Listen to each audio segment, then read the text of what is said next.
খাগড়াছড়ি, রাঙামাটি, তারপর আপনার হচ্ছে মধুপুর। সুপ্রিয় দর্শক, আজকে আমরা চলে এসেছি বাংলাদেশের দ্বিতীয় বৃহত্তম পাইকারি ফলের বাজার। অবশ্যই আসবে। কত করে যাচ্ছেন এগুলো আজকে?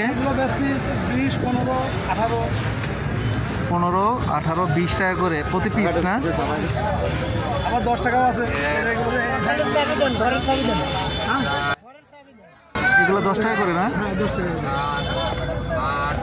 মিষ্টি কীরকম হবে এগুলা? ফুল মিষ্টি, মিষ্টি, ফুল মিষ্টি। চিনির মতো না মধুর মতো? মধুর মতো, মধুর মতো।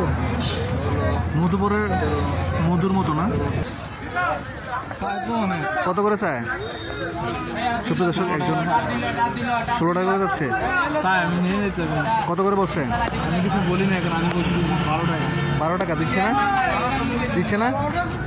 না তো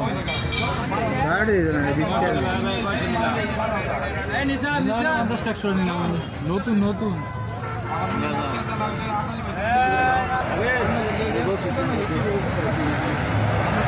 বাজারটি প্রতিদিন বসে নিমসার পাইকারি ফলের বাজার। এখানে আসলে ভোর 4টা থেকে শুরু হয়। বিভিন্ন জেলা শহর থেকে এই সব ফলগুলা চলে আসে এবং রাতভর এগুলা লোড আনলোড হয়। তারপরে সকাল থেকে যখন পাইকার আসে তারপর থেকে এখানে শুরু হয় বেচা কিনা, ক্রেতা বিক্রেতাদের সমাগম। কুমিল্লা নিমসার পাইকারি ফলের আড়ত।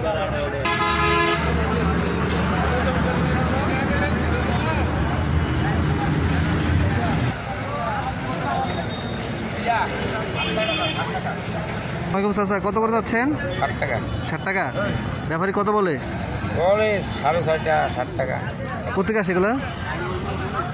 এই মালাই খাগড়াছড়ি থেকে। দর্শক, আজকে আমরা চলে আসছি নিমসার আনারসের পাইকারি বাজারে। কত করে দিচ্ছেন ব্যাপারী সাহেব এগুলা? কত করে? 20 টাকা, 22 টাকা। 15 থেকে 20 টাকা পর্যন্ত আজকের বাজার।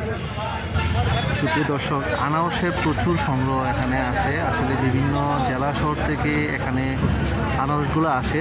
প্রচুর আনারস আসছে আজকে, মানে সর্বনিম্ন 5 টাকা ধরে প্রতি পিস এবং সর্বোচ্চ 18, 20, 30 টাকা পর্যন্ত আনারস বিক্রি হচ্ছে পাইকারি দরে। কুমিল্লা নিমসার পাইকারি আনারসের বাজার।